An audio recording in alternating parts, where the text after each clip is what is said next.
మూత్రంలో మంట, మూత్రం పోస్తున్నప్పుడు చురుక్కుమనే బాధ, తరచూ మూత్రానికి వెళ్లాల్సి రావడం ఇవి మామూలు బాధలు కాదు. బయటకు చెప్పుకునే బాధలు అంతకన్నా కాదు.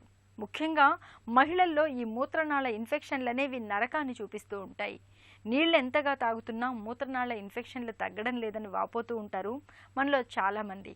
తరచుగా వేధించే మూత్రనాళ ఇన్ఫెక్షన్లను నివారించుకునేందుకు ఏం చేయాలో, నిత్య జీవితంలో ఎలాంటి జాగ్రత్తలు తీసుకోవాలో ఇప్పుడు తెలుసుకుందాం.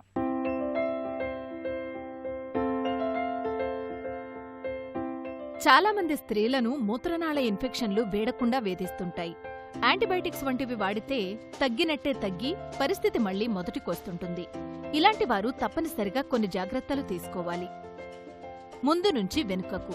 మల విసర్జన అనంతరం శుభ్రం చేసుకునేటప్పుడు పొరపాటున కూడా వెనుక నుంచి ముందుకు శుభ్రం చేసుకోవద్దు. ముందు నుంచే వెనుకకు శుభ్రం చేసుకోవాలి. నీరు బాగా తాగాలి.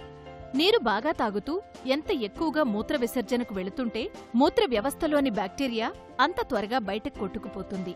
కాబట్టి రోజూ 2-3 లీటర్లకు పైగానే నీరు తాగుతుండాలి. తరచూ విసర్జన. ప్రతి 2-3 గంటలకొకసారి విసర్జనకు వెళుతుండాలి. ఎక్కువసేపు బిగబట్టుకుని ఉండకూడదు.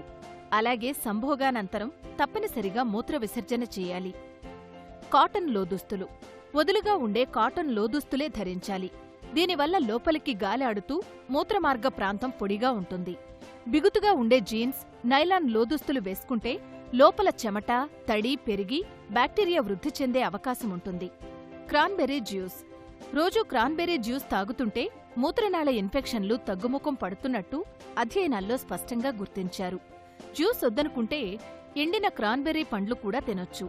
ఇలా అన్ని రకాలుగా జాగ్రత్తలు తీసుకోవడం ద్వారా మూత్రనాళ ఇన్ఫెక్షన్లను చాలా వరకు నివారించుకోవచ్చు.